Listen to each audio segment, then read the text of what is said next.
It's day 13 of the 2025 Diamine Inkvent Calendar. Spoiler alerts, we are going to open this ink up and swatch it, so if you don't want to see, avert your gaze. Here we go.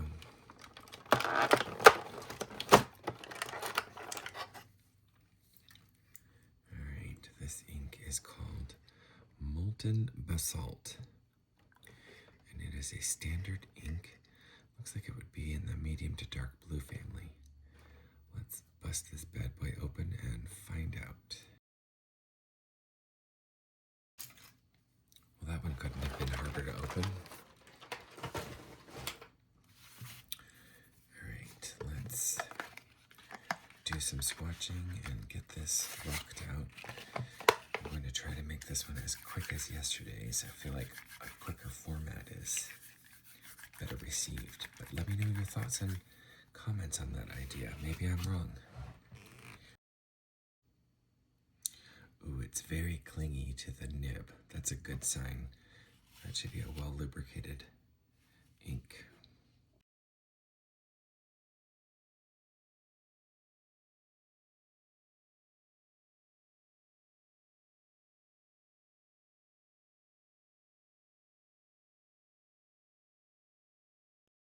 Look how rich that blue is when it's diluted down with water. And we'll dilute some of these samples down with water as well.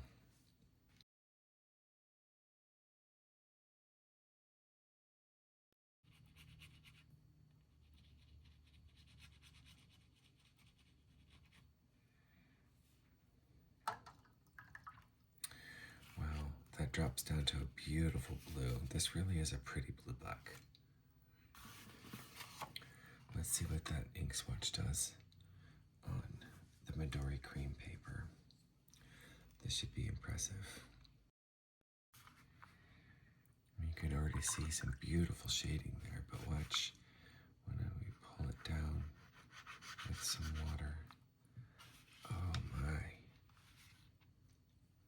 Look how that spreads. It's almost like a granulated watercolor. Let's spread that out a little bit more too, just to see.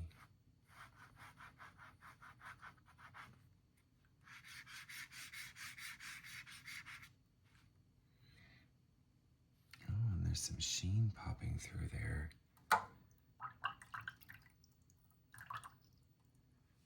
Looks like sort of a copper sheen. We'll see what that turns out to be. Sheens can be tricky for my eye.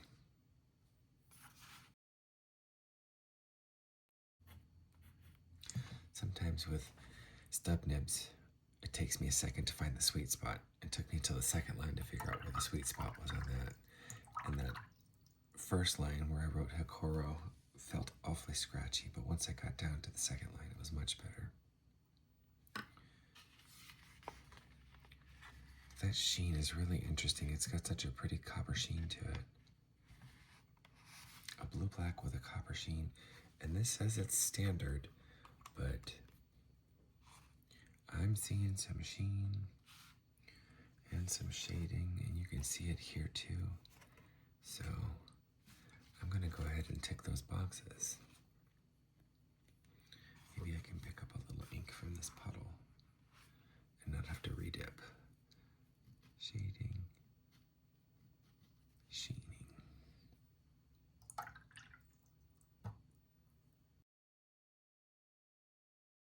Of the previous inks. So today is day 13.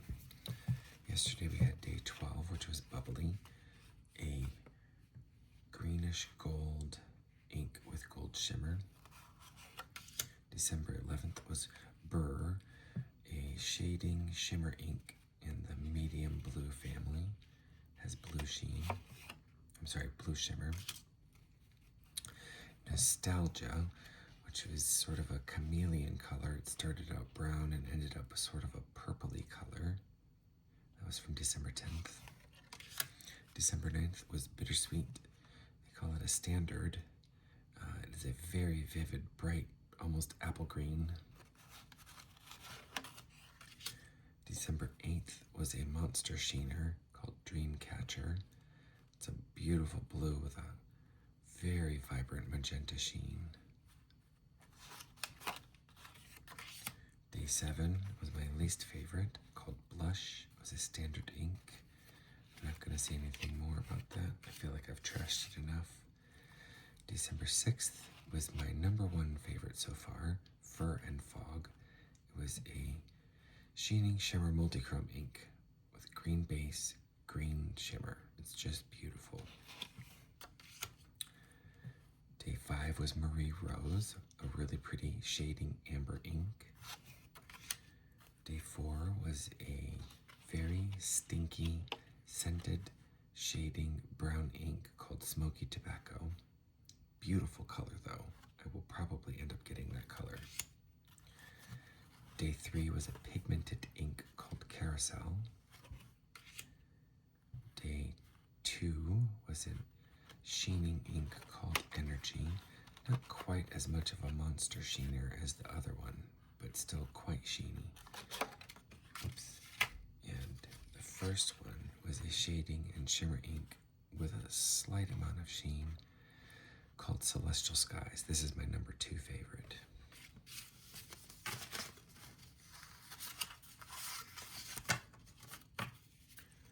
Now let's take a look at what we've got with this one. This Midori paper is not quite dry, but you're going to get a good sense of it. So the Molten Basalt on the Col-O-Ring index cards. It's a shading and sheening ink. They say it's standard, but obviously it's not. But that clearly says standard on the side.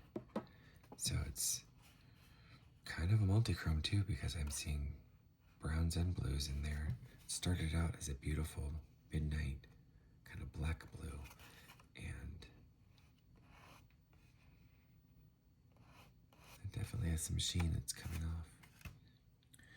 In the Midori cream notebook, similar effect. I drew some water down through it too, so you could really see the blue undertones, but you can still see the coppery brown sheen and a tealish purplish undertone for the shading.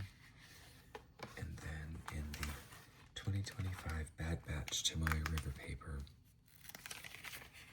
there's the front side. Not nearly as much bleed through as I would have expected. Other days had atrociously horrible bleed through, and this is, I would say that's just a ghost. That's a shadow. That's not even bleed through. So that's a bit of a surprise, a welcome one. Bleed through situation on the Midori cream is non-existent. There's a slight amount of puckering where I dropped down a lot of ink, but no actual bleed through. And then on the back of the Col-O-Ring card, of course, no bleed through. So that is day 13. Let me know in the comments what you think of this one. I really like it, and I can see myself buying a full bottle of that. But what do you think? What would you use this for? Leave me a comment in the notes and let me know what you think. And do me a favor, throw me a like. Hearts every once in a while go a long way. And while you're at doing favors, do me another favor and take care of yourself and take care of each other. You all have a great day.